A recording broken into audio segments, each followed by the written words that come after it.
The widow was about to place a rose on her husband's coffin when the chapel doors burst open.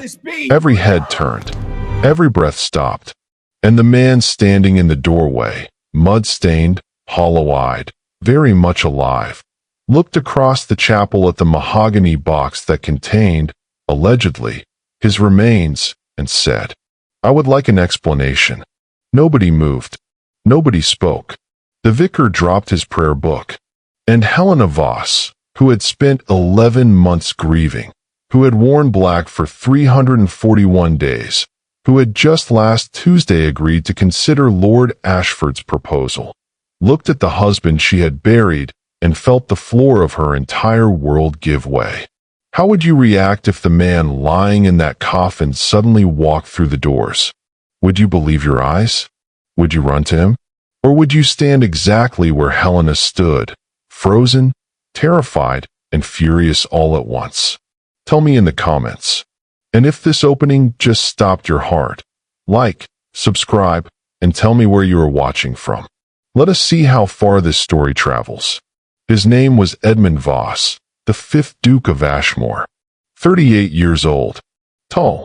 Dark-coated. 3 days of growth on his jaw, and the particular look of a man who has been traveling without rest for longer than was reasonable. He stood in the doorway of St. Bridget's Chapel with one hand on the door frame, and his eyes moving across the assembled mourners with the specific, careful attention of a man who is counting his enemies and finding more of them than he expected. There were 60 people in that chapel. 60 people who believed, with complete conviction, that the body in the mahogany box at the front of the nave was Edmund Voss. 60 people who had arrived that morning to commit his remains to the ground and divide the consequences of his death among themselves. The title, the estate, the investments, the social positioning, all the machinery of aristocratic inheritance that had been set into careful motion the moment the official death notice had been published 11 months prior. Edmund looked at all of them. Then he looked at Helena. She had not moved. She was standing at the front of the chapel, 3 feet from the coffin, with the white rose still in her hand. Her black dress, 11 months of black, the full, correct, socially required mourning, made her look like a figure cut from paper. Her face was the face of someone who has been struck and has not yet felt the blow. "Helena," he said. His voice was hoarse, travel-worn, but steady. She opened her mouth, closed it, opened it again. "You are dead," she said. "Evidently not," he said. "There was a body," she said. "They identified."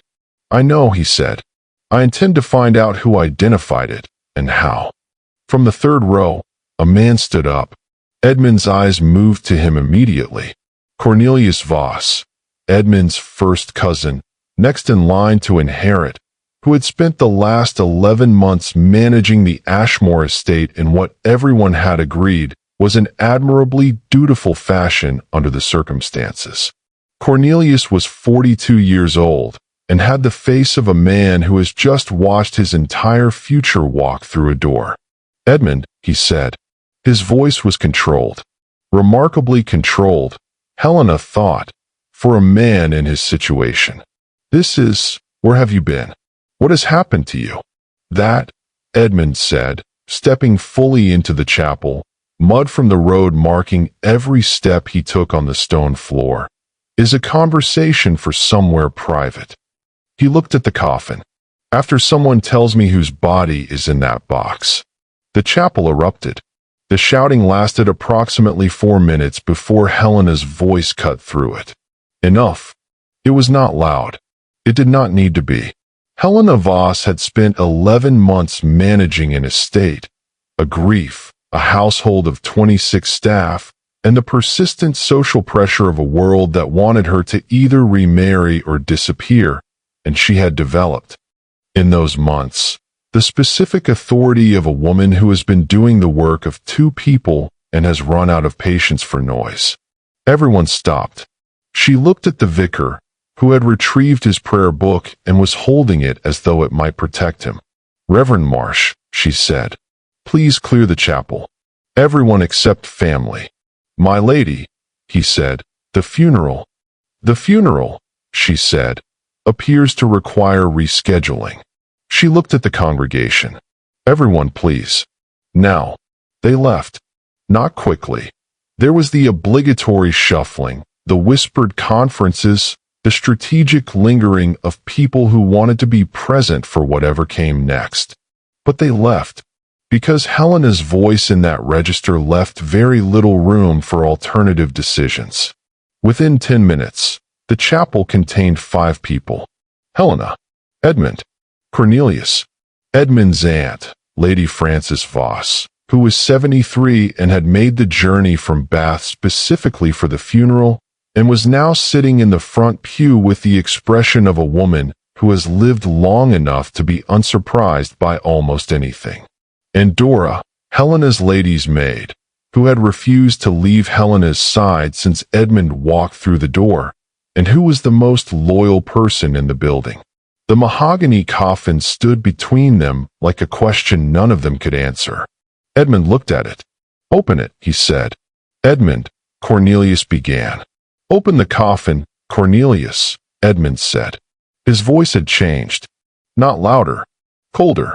The voice of a man who has had 11 months to think about something and has arrived, in this moment, at the beginning of the answer. The coffin was opened. The body inside was male, approximately Edmund's height and build. The face was not Edmund's, not clearly anyone's.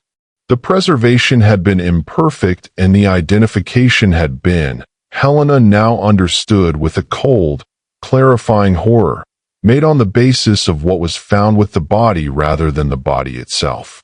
Papers. A signet ring. A monogrammed coat. She looked at Edmund.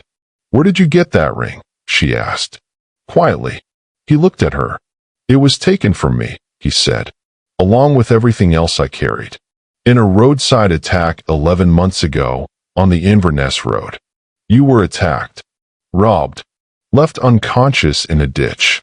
When I recovered my senses, I was in a farmhouse in the Scottish Highlands with a broken arm and no memory of the 3 days preceding."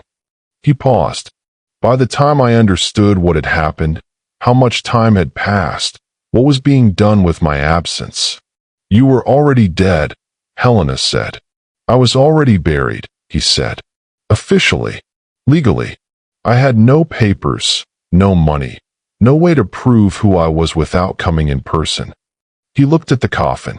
Someone arranged this very carefully. Every eye in the chapel turned to Cornelius. Cornelius looked back at them with the steady, wounded expression of a man being accused unfairly. "I identified the body based on what the constable brought me," he said. "The ring. The papers.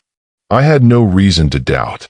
"You identified it without viewing the face?" Edmund said. A pause. "The condition of the body. Answer the question." Cornelius was silent. Edmund nodded slowly. "Right," he said. He turned to Helena. "I need to speak to you. Privately." Helena looked at him. At this man, this stranger, this ghost, this husband she had grieved and dressed in black for and was, 11 months later, in the process of cautiously, carefully beginning to live without. "We are already in a private chapel," she said. "Say what you need to say." Edmund looked at Lady Frances, who had not moved or changed expression throughout any of this. Then at Dora, who was watching Edmund with the sharp, assessing eyes of a woman who loves Helena and is deciding what she thinks of the man in front of her. "What I need to say," he said, "requires that you understand something first." He looked at Helena directly. "Our marriage was not what I led you to believe it was." The chapel went very still. "What does that mean?" Helena said. "It means," he said, "that there are things about my family, this estate, and the reasons for our marriage that I concealed from you. Deliberately. Because I believed I was protecting you." He paused. "I understand now that I was wrong." Helena stood very still. "How long were we married?" she asked. 2 years before my disappearance." 2 years, she said. And in those 2 years, how many things did you conceal from me?" He looked at her. "More than I can account for in a chapel," he said. She turned to Lady Frances. "Is he telling the truth?" The old woman looked at Edmund for a long moment, then back at Helena. "He is telling a truth," she said. "Whether it is the whole truth remains to be seen." Helena looked at her husband. She looked at the open coffin. She looked at the white rose still in her hand, the rose she had been about to place on a box that did not contain him. She set the rose on the nearest pew. "Come to the house," she said. "All of you." She walked past Edmund, past the coffin, down the nave. At the door she stopped. "And someone close that coffin. We need to find out whose family is missing them." She walked out into the daylight. The drive from St. Bridget's to Ashmore Hall took 20 minutes in the carriage, and Helena spent every one of them looking out the window and not at Edmund, who sat across from her and also, she noted, did not attempt to fill the silence. This was familiar. Edmund had always been better at silence than at speech. In 2 years of marriage, she had learned to read him in the gaps between his words, in what he chose not to say and when he chose not to say it. She had thought, in those 2 years, that she understood his silences. She was beginning to understand that she had been reading translations, that the original had been in a language she had never been taught. Dora sat beside Helena. Cornelius had taken his own carriage.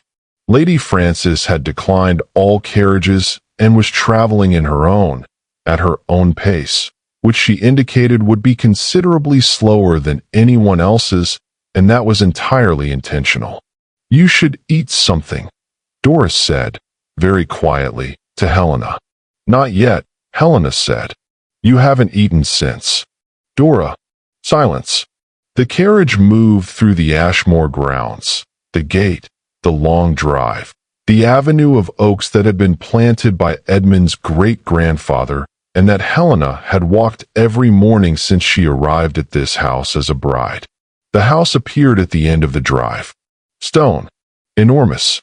Older than any person currently alive who called it home. She looked at it. She had learned to love this house.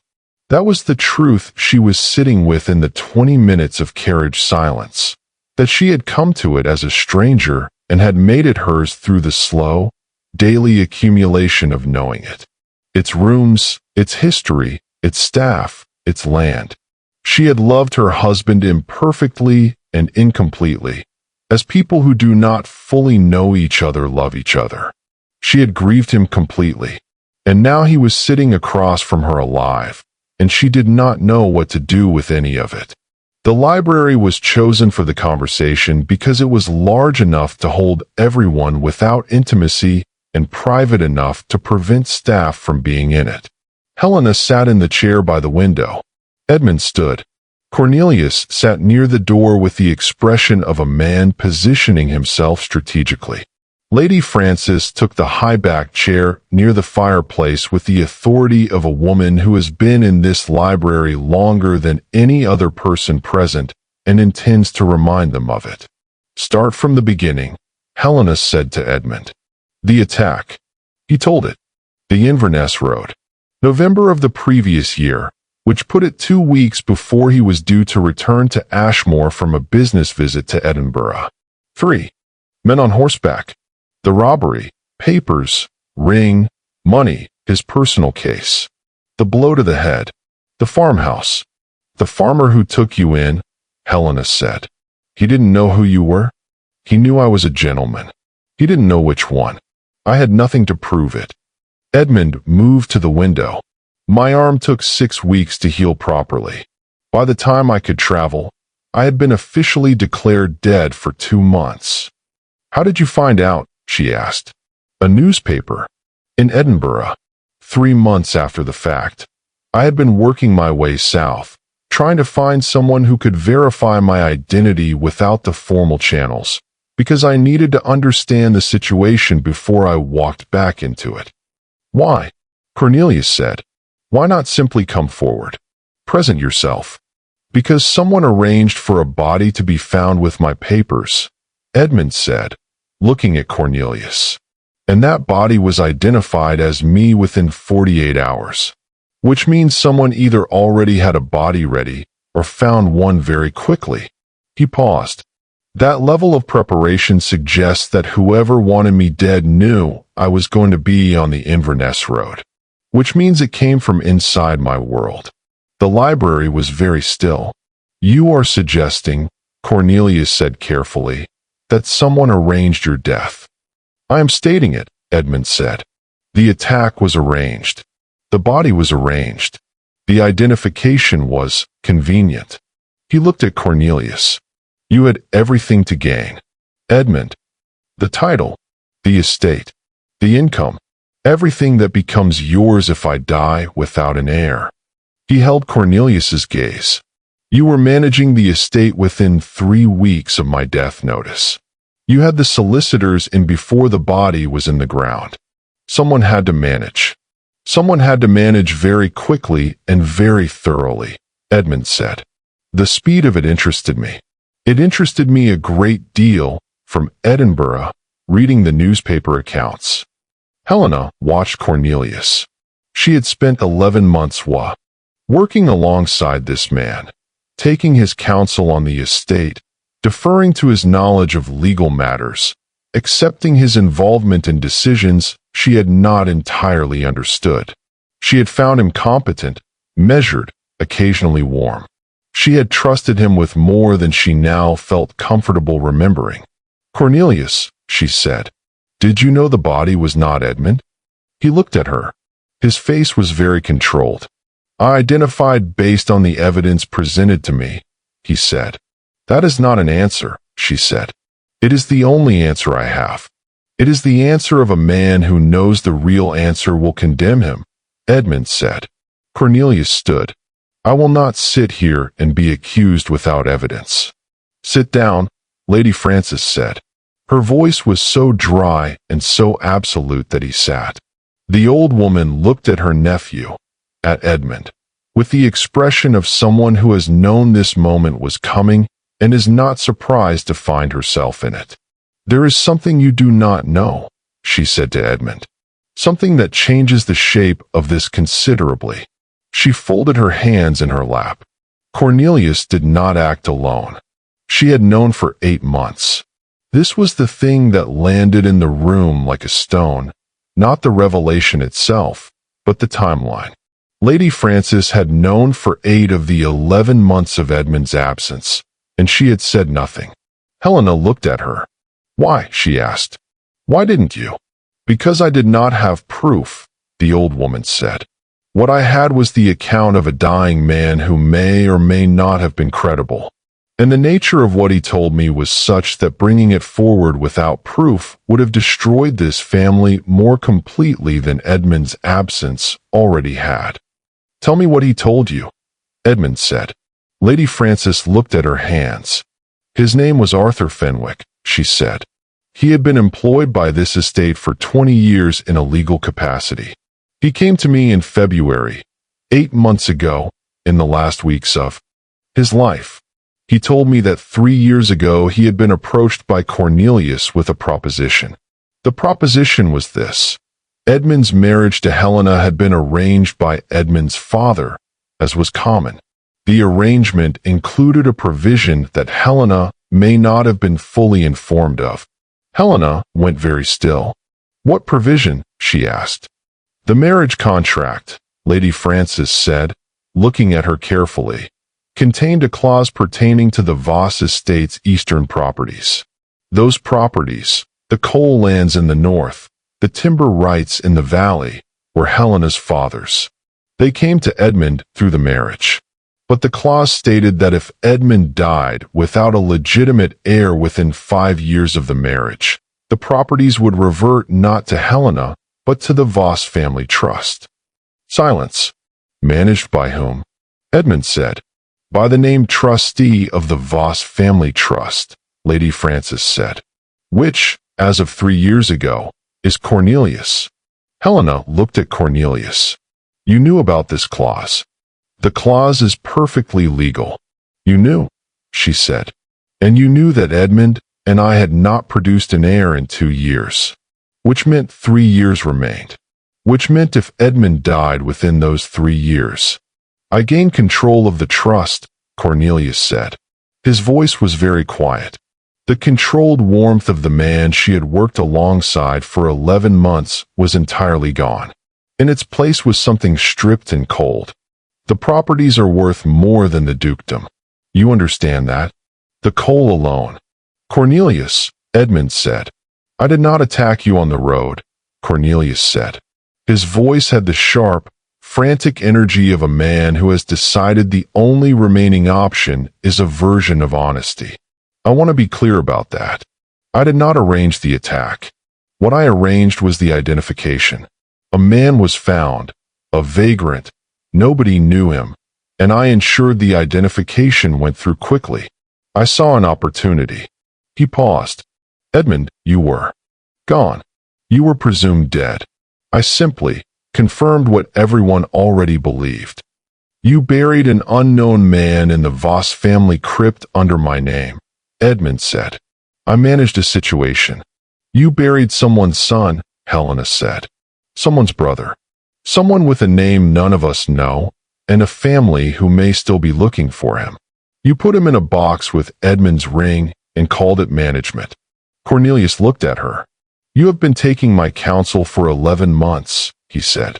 You have been relying on me, making decisions with me. You were, last Tuesday, considering the proposal from Lord Ashford that I arranged. The room went very cold. Helena looked at him. You arranged Lord Ashford's proposal. Ashford's estate borders the northern coal properties, Cornelius said. A marriage between you and Ashford would have consolidated. You arranged, Helena said, very carefully, for me to remarry, which would have resolved your only remaining complication.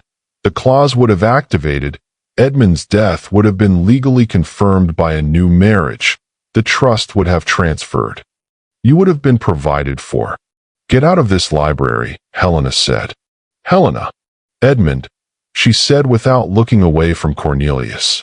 Is there any legal reason he cannot be removed from this house immediately? Edmund crossed the room. He opened the library door. He looked at Cornelius. Cornelius stood. He straightened his coat.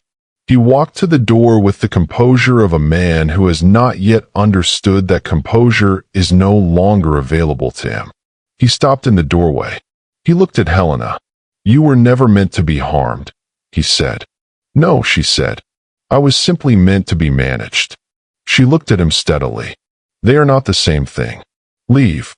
He left. Edmund closed the door. He turned back to the room. Helena was looking at the fireplace. Lady Frances was looking at Helena.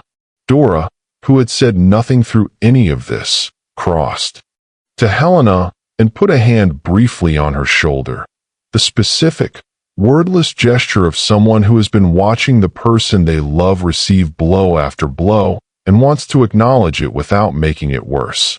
Helena put her hand over Dora's for a moment. Then she straightened. Tell me the rest, she said to Edmund. The things you concealed from me.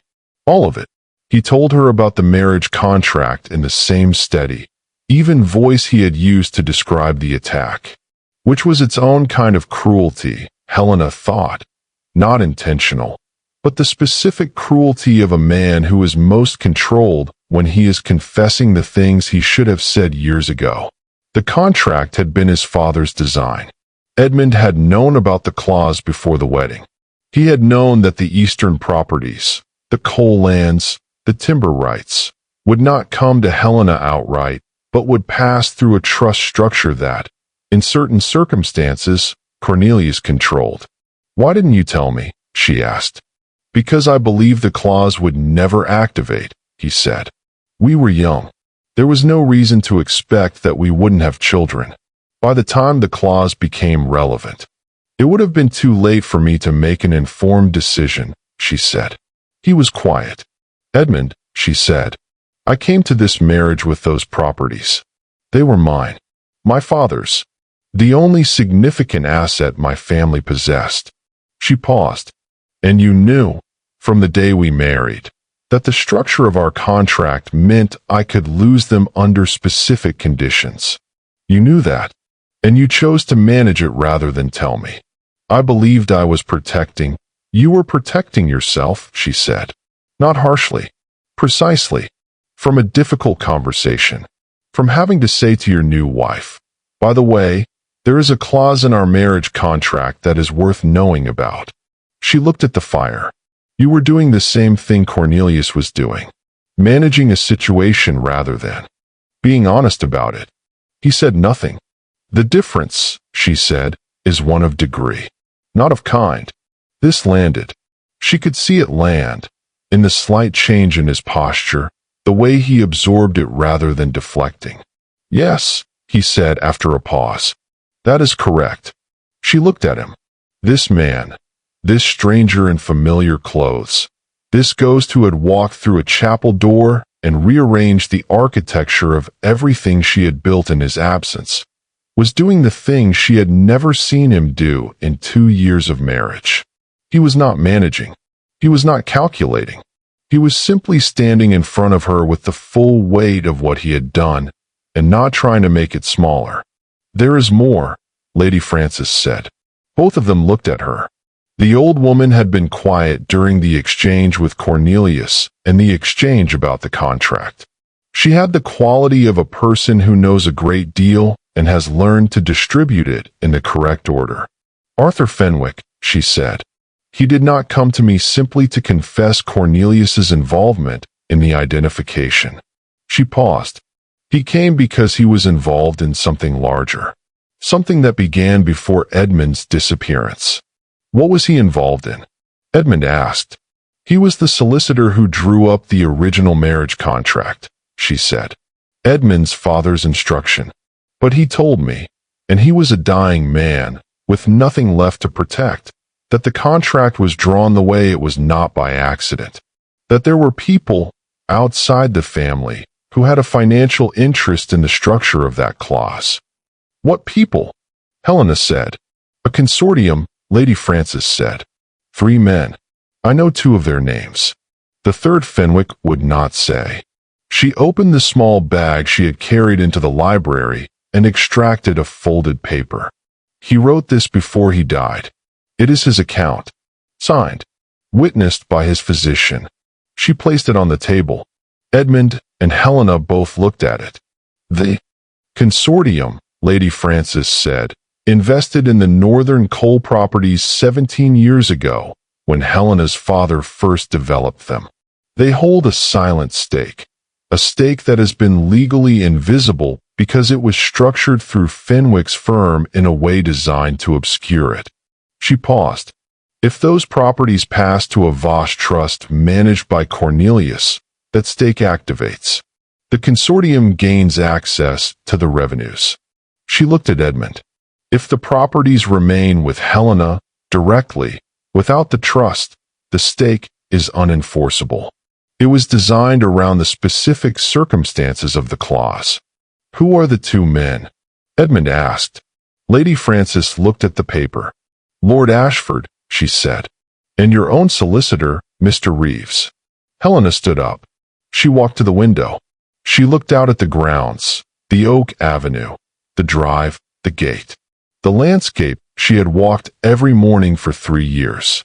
Lord Ashford, who had been presented to her, 11 months into her widowhood, as a respectable proposal arranged with her best interests in mind, who had a border estate and good manners and a consortium stake in the properties she would have brought to a second marriage. Mr. Reeves, who had been managing the Ashmore estate's legal affairs throughout Edmund's absence, who had processed the death certificate, who had overseen the transfer of management to Cornelius, who had sat across from her at the estate review 3 months ago and advised her, with great warmth and apparent concern, on her options. How many people, she said, without turning from the window, have been making decisions about my life while pretending to help me? Nobody answered. That is not a rhetorical question, she said. Edmund crossed the room.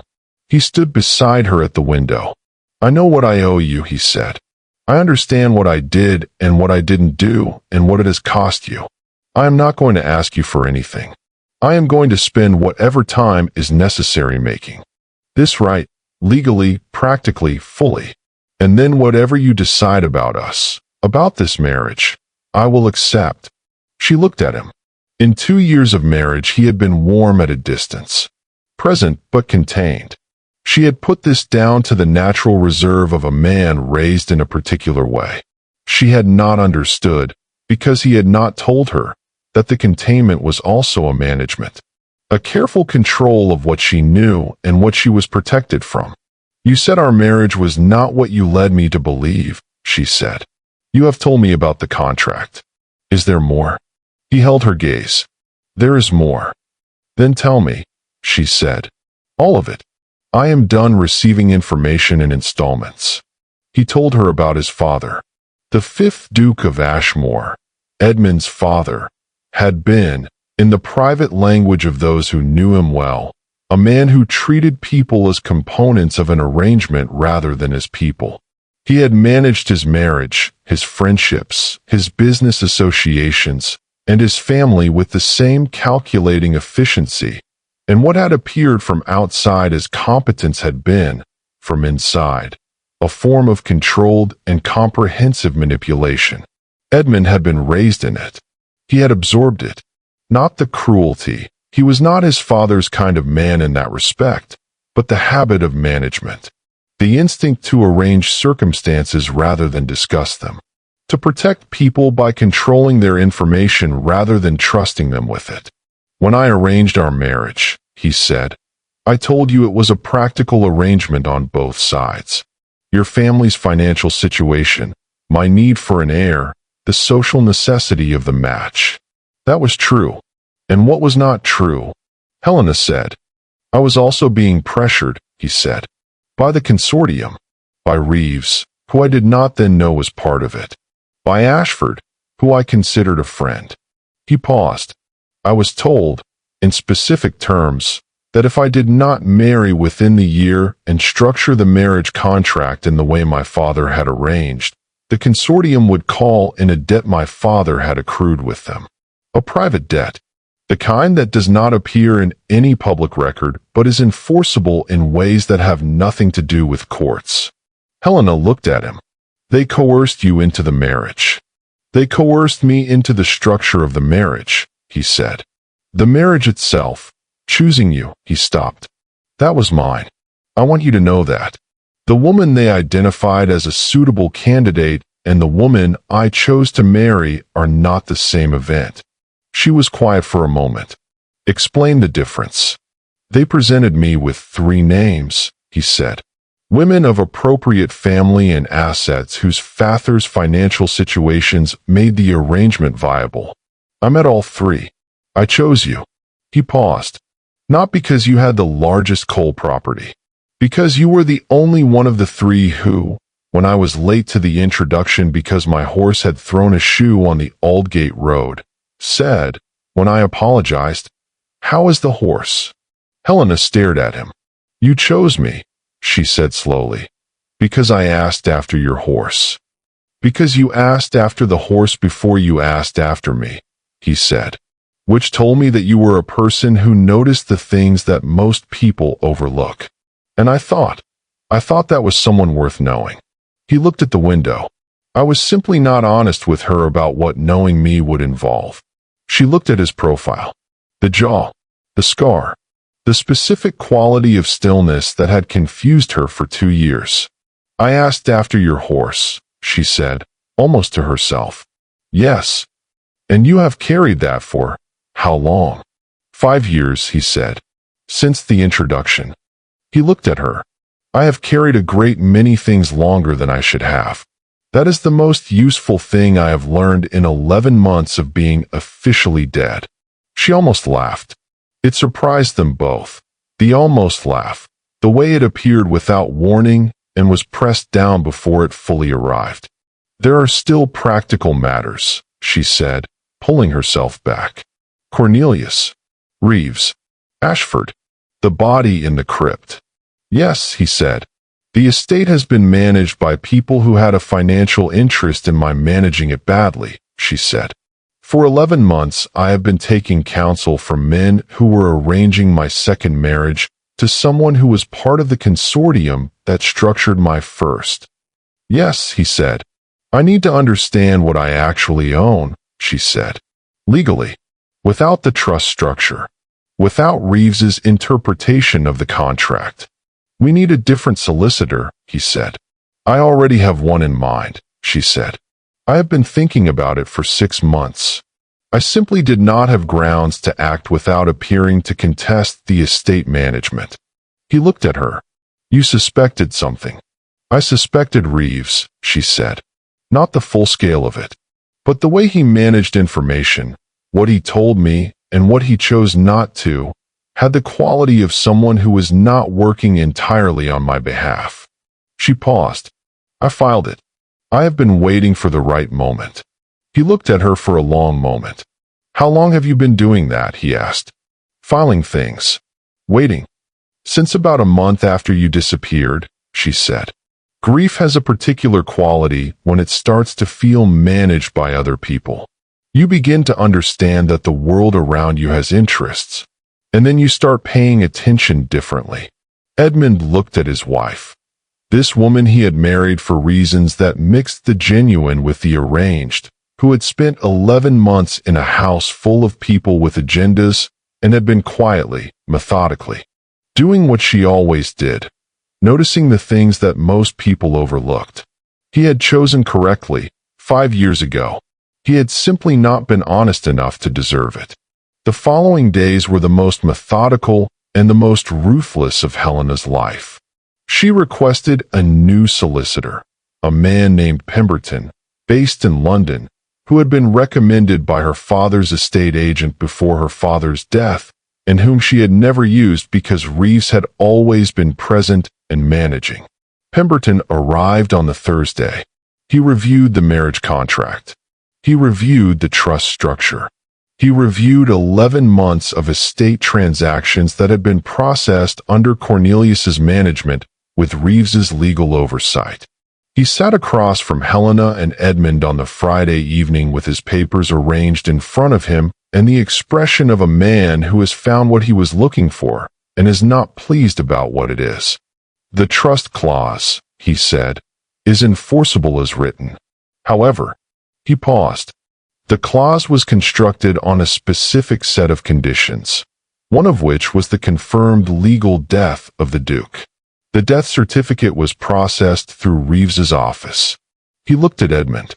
A death certificate processed on the basis of an incorrectly identified body by a solicitor with a financial interest in that identification proceeding is not worth the paper it is written on. Can it be challenged? Helena asked.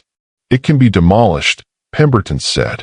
With the fire investigator's account, the one establishing the identification was handled improperly, and with your living presence, he nodded at Edmund, the certificate is void, which means the trust clause never activated, which means the Eastern properties never transferred into the trust structure. They remained with Helena, Edmund said. They remained with the estate, Pemberton said. Under the terms of the original contract, the Eastern properties are Helena's upon Edmund's confirmed survival. He paused. The consortium's stake is unenforceable. Helena sat with this for a moment. And Reeves, Pemberton said, filed a death certificate he had reason to doubt, on the basis of an identification he had reason to question, in circumstances where he had a financial interest in the outcome. He folded his hands. That is not estate mismanagement. That is fraud. And Cornelius? Edmund said. Cornelius confirmed an identification he knew to be incorrect, Pemberton said. At minimum, that is obstruction. At maximum, he paused. Given the circumstances of the attack and the preparation required to have a body available for identification, he left this unfinished. What do you need from us? Helena asked. Everything, Pemberton said. Every document. Lady Frances's testimony and Fenwick's written account. A formal statement from Edmund regarding the attack and the timeline, and the name of the third consortium member. "We don't have that," Edmund said. "I do," said Lady Frances from the doorway. Everyone turned. The old woman had been moving through the house at her own pace for 3 days, appearing in rooms without announcement, listening without speaking, watching with the patient attention of someone who has been waiting for the correct moment to produce the correct information. She crossed to the table. She placed a single card in the center of it. The name on the card was Lord Henry Voss, Edmund's uncle, Lady Frances's own brother, a man of 70 who had retired from public life 15 years ago and was generally considered to have no involvement in the running of anything. Edmund looked at the card. "My uncle," he said. "Your father's partner in this from the beginning," Lady Frances said. "Henry was the one who identified the consortium members. He was the one who approached Reeves. He structured the original investment alongside your father." She sat down. "He is also the one who told Cornelius about the attack. Before it happened, complete silence. He knew I was going to be on the Inverness Road," Edmund said. "I told him," Lady Frances said. "I told him your travel plans at a family dinner 6 weeks before your disappearance, because he asked after you, and I thought nothing of answering."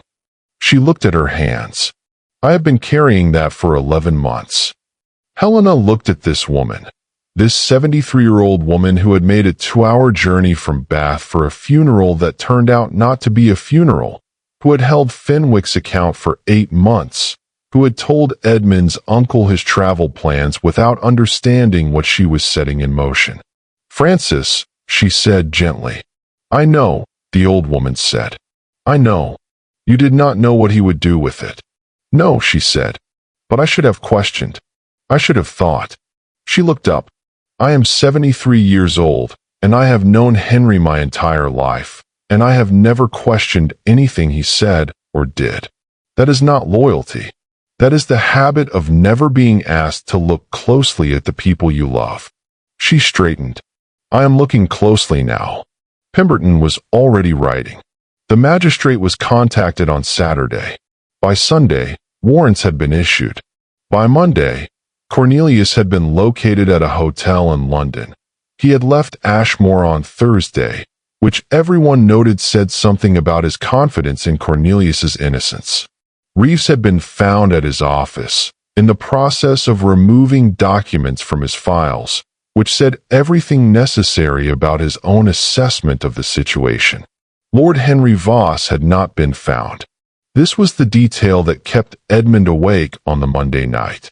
He sat in the Ashmore library, his library, a room he had last sat in 2 years ago before the Edinburgh trip, and looked at the fire and thought about an uncle he had known his entire life, a man who had attended his christening and his father's funeral and his wedding, a man who had sent him books when he was at school, with notes in the margins in his angular handwriting, a man who had, apparently, provided the information that had put him in a ditch on the Inverness Road. Helena found him there at midnight. She stood in the doorway in a dressing gown. She had not been asleep either, which neither of them remarked on, and looked at him by the fire. "He hasn't been found," she said. "No." She came in. She sat in the chair across from him. The chair he had sat in a week ago was Lady Frances's. This one was lower, closer to the fire. He had the strange, sideways recognition of watching her move through this room with the specific familiarity of someone who has been living in it. She had been living in it for 11 months. "I need to ask you something," she said. "Yes." "In 2 years of marriage, did you ever consider telling me any of this?" He looked at the fire. "Yes," he said. "Twice. The first time was 4 months after the wedding. I had been thinking about the clause and the consortium and the particular position you were in, knowing less than you should have, and I sat down twice to write you a letter explaining it." He paused. "I did not send the letter." "Why?" "Because I told myself you were settled, that you had found your way in the house, with the staff, with the estate. That introducing this information would only disturb something that was working. He looked at her. I told myself I was protecting you. And I was.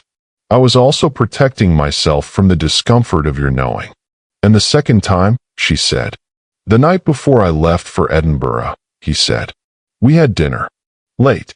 You were reading after dinner, and I was at this desk, and I looked at you, and I thought, I should tell her. Now, before I leave. He stopped. I didn't. Because it was late, and you seemed content, and I thought, when I return. I will tell her when I return. He had not returned. The fire settled in the grate. I have been angry, she said. I want you to know that. This week. Underneath everything. The practical, the legal, the Cornelius and Reeves and all of it. I have been furious. At you. For the contract, for the concealment, for the 2 years of managing me instead of trusting me. I know, he said. And I am also, she stopped. She looked at the fire. I am also aware that you are sitting in your own library for the first time in a year. That you have been officially dead for 11 months. That whatever you have been carrying in those months, traveling without papers, without proof of who you are, watching from outside. She looked at him. That must have been its own particular kind of terrible. He was very still. Yes, he said. Tell me about it, she said. Not the legal parts. The rest. He looked at her. The firelight was doing something to the room, making it smaller, warmer, containing the two of them in a way that the daylight and the solicitors and the warrants and the formal proceedings had not. I thought about you, he said. That is the truthful answer. I thought about you specifically and frequently and with a clarity that I had not allowed myself when I was here. He paused. Being removed from my life, from this house, from this position, from everything that occupied my daily attention, made it very plain to me what mattered, and what I had failed to show that it mattered. Helena looked at him. I thought about the morning you rearranged the library, he said. You moved 3 shelves of books. You put the natural history where the theology had been and the theology where the novels had been. And you told me it was because the morning light was better for reading the natural history, and you spent more time reading that than the theology. He paused. I thought about that specific moment more times than I can count, in farmhouses and coaching inns between Edinburgh and here. The specificity of it. The way you made decisions based on how you actually lived rather than how the room had always been arranged. She looked at the shelves, at the natural history in the morning light position. You noticed that, she said. I notice most things, he said. I was simply very poor at saying so. She looked at him across the low-lit library. Edmund, she said.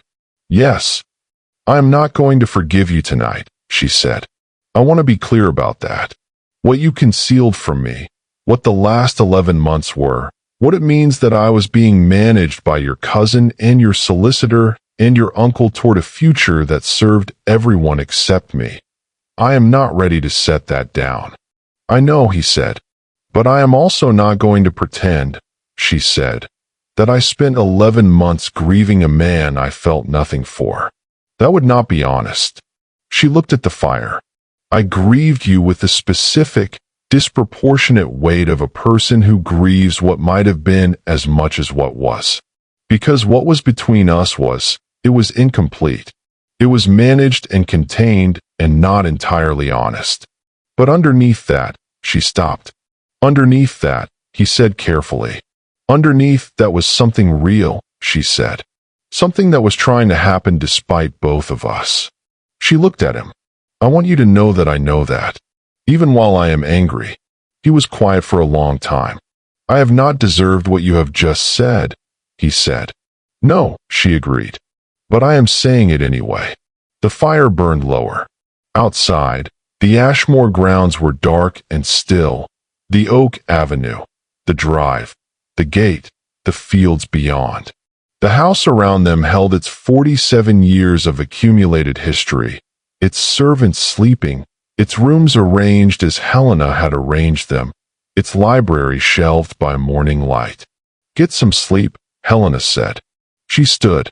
"Tomorrow is going to be a long day." She walked to the door. She stopped. "Edmund." "Yes." "The horse was fine, in case you were wondering," she said. "You never told me. What happened to it after?" He looked at her. The ghost of something, not quite a smile, but what a smile is made from, moved across his face. "He threw another shoe on the Aldgate Road 6 months later," he said. "I began to suspect he was doing it deliberately." She looked at him for a moment. Then she went to bed. He sat by the fire until it burned out. Lord Henry Voss was found in Dover. He had been attempting to arrange passage to France, a detail that told its own story, the story of a man who had believed for 11 months that his arrangements were secure and had discovered, with the speed of a single week, that they were not. He was 70 years old, and he was apprehended at a dock with 2 trunks and the expression of a man who has run out of options and has known it was coming. Edmund received the news on a Wednesday. He was in the estate office with Helena and Pemberton, reviewing the documentation that would formally restore the death certificate's nullity and establish the legal position of the Eastern properties. He set down the magistrate's note. He looked at Helena. She looked back at him. "Your uncle," she said. "Yes." She looked at Pemberton. "Does this change anything we are doing today?" "It strengthens the case considerably," Pemberton said. "His presence at Dover attempting to leave the country is not the behavior of an innocent man." "Good," Helena said. "Then let's continue." The formal legal restoration took 3 weeks. In those 3 weeks, several things happened. The death certificate was nullified. Edmund's legal existence was restored in full, which involved a remarkable amount of paperwork and the specific, surreal experience of signing documents confirming that you are, in fact, alive. Cornelius was charged with fraudulent misidentification and conspiracy. His solicitor argued, with some creativity, that the charges were overstated. Pemberton argued, with considerably more evidence, that they were understated. The magistrate agreed with Pemberton. Reeves was disbarred. His involvement in the death certificate and his financial stake in the consortium were documented in detail that left very little room for interpretation. Lord Henry Voss, returned from Dover, faced the most serious charges of all: the conspiracy to arrange the attack on the Inverness Road, the provision of information that enabled it, the financial structure designed to benefit from Edmund's death. He was 70 years old and had been a member of his class and society for the entirety of those 70 years, and the proceedings were therefore conducted with a precision and a weight appropriate to the gravity of what had been arranged in rooms exactly like the rooms in which it was now being dismantled. Lady Frances attended every hearing.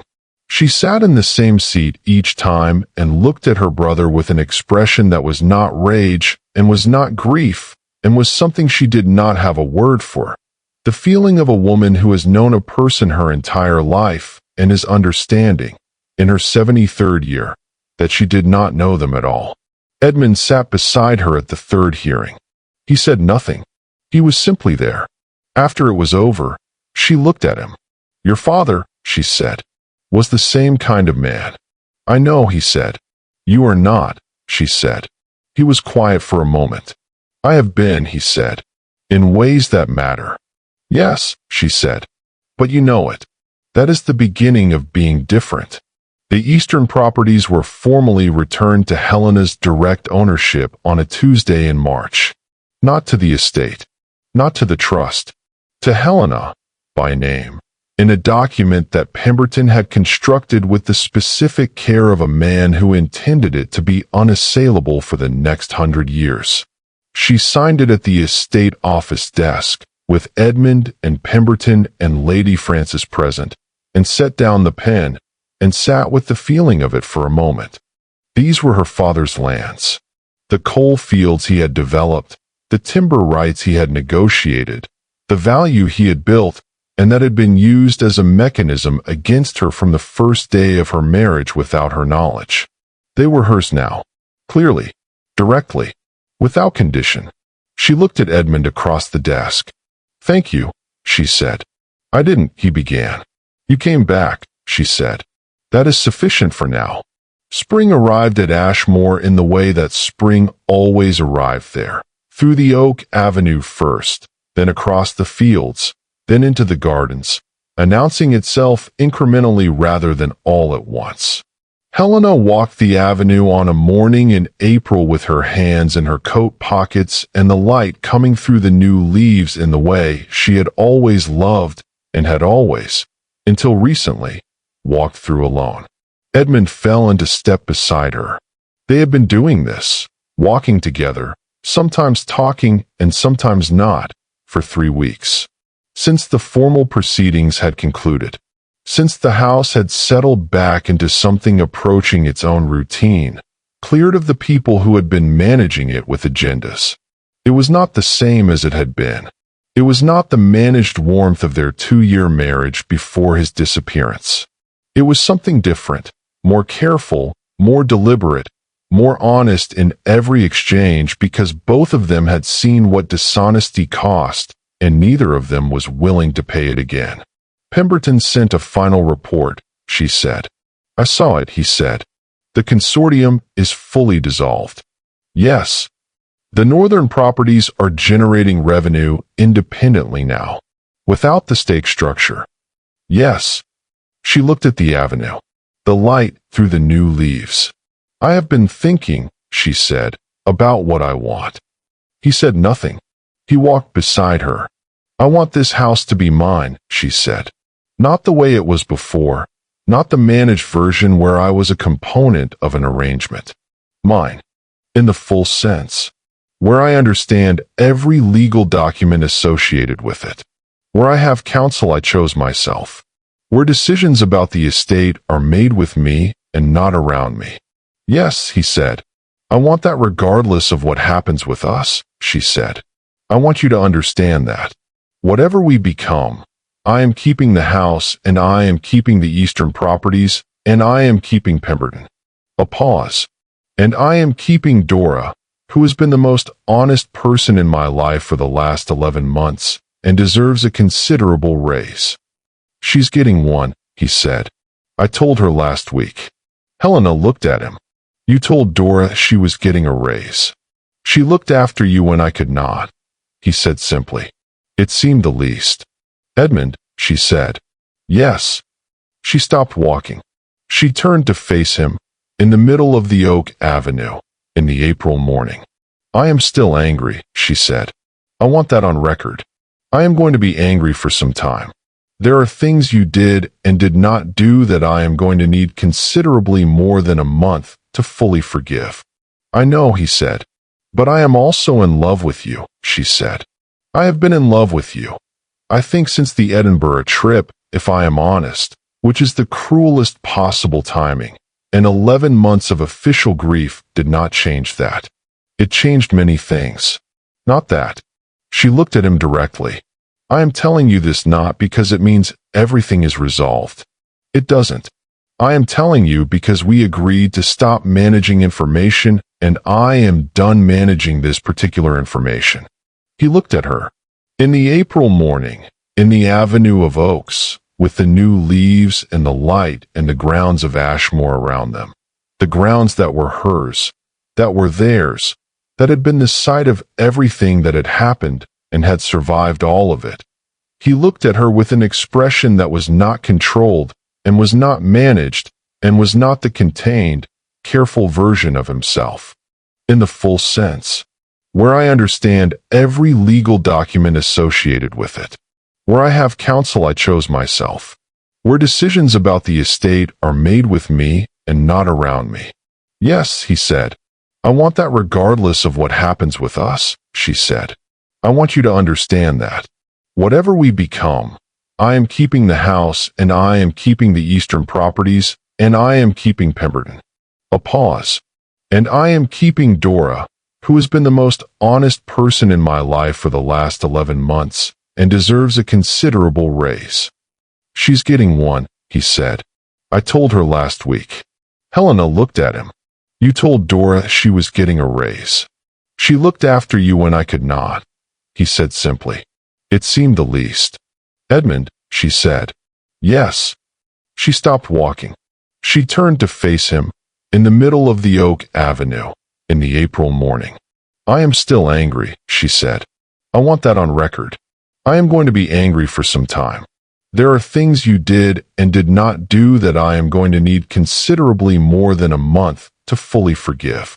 "I know," he said. "But I am also in love with you," she said. "I have been in love with you. I think since the Edinburgh trip, if I am honest, which is the cruelest possible timing, and 11 months of official grief did not change that. It changed many things. Not that." She looked at him directly. "I am telling you this not because it means everything is resolved. It doesn't. I am telling you because we agreed to stop managing information, and I am done managing this particular information." He looked at her. In the April morning, in the Avenue of Oaks, with the new leaves and the light and the grounds of Ashmore around them, the grounds that were hers, that were theirs, that had been the site of everything that had happened and had survived all of it. He looked at her with an expression that was not controlled and was not managed and was not the contained, careful version of himself she had known for 2 years. It was simply a man looking at a woman who had just told him the truth he least expected and most needed to hear. "I have loved you," he said, "since you asked after my horse." He paused. "I have been terrible at showing it. I have done it exactly the way my father did everything. By arrangement. By management. By protecting you from information you deserve to have, and calling it care." He held her gaze. "I am going to spend the rest of my life being different. Not because I owe it to you, although I do. Because I have seen what the other version costs, and I will not pay it again." She looked at him. "That," she said, "is the most honest thing you have ever said to me." "I know," he said.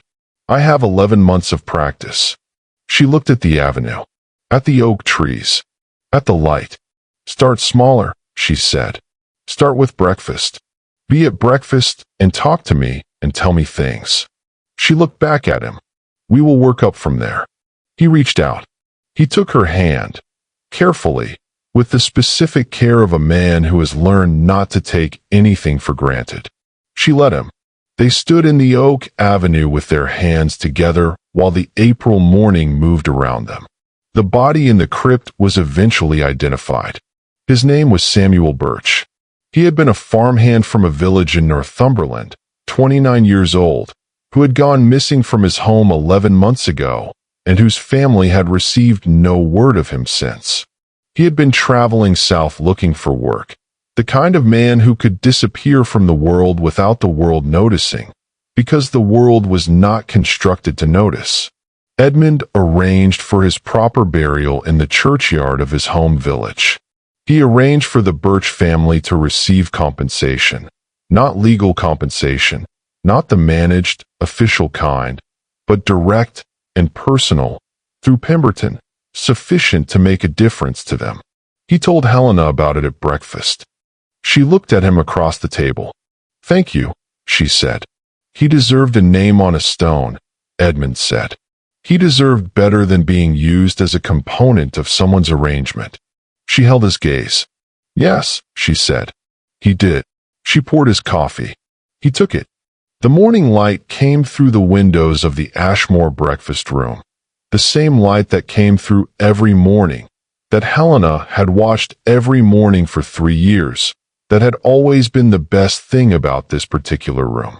It was the same light. The room was not the same.